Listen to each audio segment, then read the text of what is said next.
వృషభ రాశి వారికి ఆంగ్ల సంవత్సరం నుండి మరియు ఉగాది పండుగ నుంచి ఆదాయ వ్యయాలు రాజపూజ్య అవమానాలను తెలుసుకుందాం. ఈ వృషభ రాశి వారికి భగవంతుడు దయ వలన గ్రహాలు మంచి స్థితిలో ఉండడం, పట్టిందల్లా బంగారం అవడం, ఇలాంటి కాల సమయంలో విలాసవంతమైన జీవితాన్ని పొందాలి అనే కోరిక మంచిదే.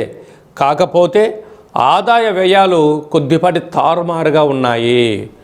అంటే అవసరాలకు మించినటువంటి ఖర్చులు, ఆదాయానికి మించినటువంటి అప్పులు చేసే పరిస్థితి అధికంగా ఉందని చెప్పి జ్యోతిర్విజ్ఞానం తెలియచేస్తుంది. అంటే ఆదాయం 5, వ్యయం 14. చూడండి కాలం ఎంత వింతగా ఉందో.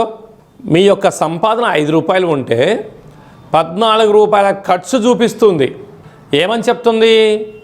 సకాలంలో దీపం ఉండగానే ఇల్లు చక్కబెట్టుకోవాలి, ఖర్చులను నివారించుకోగలగాలి, విందులు వినోదాలు వాటికి దూరంగా ఉండాలి, ఆధ్యాత్మిక చింతనగా ఉండగలగాలి, తల్లిదండ్రుల మాట గురువుల మాట వినాలి, స్థిరచరాస్తులను కాపాడుకోవాలి అంటుంది.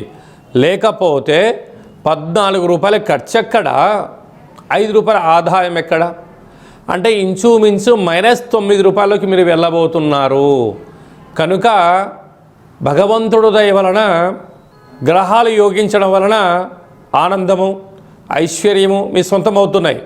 కానీ మితిమీరిన ఖర్చుల చేత అపోహలకు వెళ్ళిన, ఆడంబరాలకు వెళ్ళిన ఈ సంవత్సరము అనర్థానికి దారితీసే పరిస్థితి చాలా అధికంగా ఉందని చెప్పి జ్యోతిర్విజ్ఞానం తెలియచేస్తుంది. అలాగనే రాజ్యపూజ్యం 5, అవమానం 4.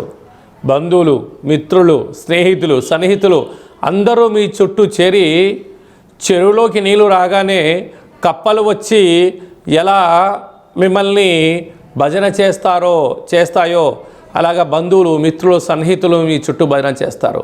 మీ దగ్గర ధనం అయిపోతుంది అని మీకన్నా ముందే వాళ్ళు తెలుసుకొని చెరువులో నీళ్ళు ఎండిపోగానే ఆ జలరాశులు అంటే కప్పలు చేపలు ఎలా వెళ్ళిపోతాయో వాళ్ళందరూ వెళ్ళిపోతున్నారు. కనుక పొగడ్తలకు ఇది సరైన సమయం కాదు. ధర్మబద్ధంగా ఉండండి, న్యాయబద్ధంగా ఉండండి, ఉండబడిన సమయాన్ని సద్వినియోగపరచుకోండి, స్థిరచరాస్తులను కాపాడుకునే ప్రయత్నం చేయండి. లేకపోతే మీరు ఇబ్బంది పడడమే కాకుండా సకుటుంబంలో ఉండబడిన వారందరినీ అప్పుల పాలు చేయడం, స్థిరచరాస్తులు పోగొట్టుకునే పరిస్థితి అధికంగా ఉంటుంది. ప్రధానంగా హోటల్ వ్యాపార